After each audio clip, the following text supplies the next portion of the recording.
రోజు రోజుకు sleep divorce పెరిగిపోతున్నాయి. నిద్ర విషయంలో సొసైటీలో ఇది ఒక ట్రెండ్ అయిపోయింది. మనుషుల ఆలోచన ధోరణి మారడంతో స్లీపింగ్ డివోర్స్ ఇప్పుడు కుటుంబాలలో ఒక భాగంగా మారింది. స్లీపింగ్ డివోర్స్ అంటే రాత్రిపూట నిద్రపోయే సమయంలో భార్యాభర్తలు విడివిడిగా వేరువేరు రూముల్లో పడుకుని పగలు మాత్రం ఇంట్లో కలిసి ఉంటారు. దీనినే స్లీపింగ్ డివోర్స్ అంటారు. సాధారణంగా భార్యాభర్తలంటే కలిసి పడుకుంటారు. దంపతుల మధ్య బంధం బలంగా ఉండాలంటే వారు కలిసి పడుకుంటేనే మంచిదని మానసిక వైద్య నిపుణులు చెబుతున్నారు. కానీ ఇప్పుడు భార్యాభర్తల మధ్య బంధం బలంగా ఉండాలంటే, ఎలాంటి గొడవలు లేకుండా ఉండాలంటే విడివిడిగా పడుకోవడమే మంచిదని చాలామంది చెబుతున్నారు.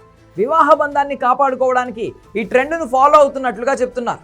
భాగస్వాములు ఇద్దరి నిద్రలో ఉండే అసమానతల కారణంగా ఒకరి వల్ల మరొకరికి ఎలాంటి ఇబ్బంది కలగకుండా ఉండాలని ఈ స్లీపింగ్ డివోర్స్ ట్రెండ్ను ఫాలో అవుతున్నారు. ఎవరికి వారు ప్రశాంతంగా సుఖంగా నిద్రపోవడానికి సెపరేట్ రూమ్స్ని ఎంచుకుంటున్నారు.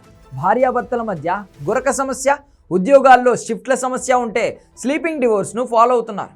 రాత్రి పడుకున్న తర్వాత ఒకరు ఫోన్ వినియోగిస్తూ ఉండడం, ఒకరికి ఇష్టం లేకుండా మరొకరు గట్టిగా హత్తుకుని పడుకోవడం, ఇలాంటివి సమస్యలకు పరిష్కారంగా చాలామంది జంటలు స్లీపింగ్ డివోర్స్ విధానాన్ని అవలంబిస్తున్నారు. అయితే ఈ స్లీపింగ్ డివోర్స్తో అసలు మంచి జరుగుతుందా చెడు జరుగుతుందా అంటే దీంతో లాభ నష్టాలు రెండూ ఉంటాయని చెబుతున్నారు.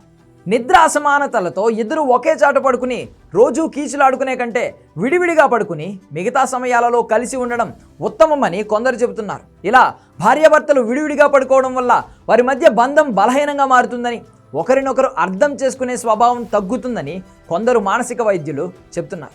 ఏదేమైనా స్లీపింగ్ డివోర్స్ అనే ఈ కొత్త ట్రెండ్ ఇప్పుడు హాట్ టాపిక్గా మారింది.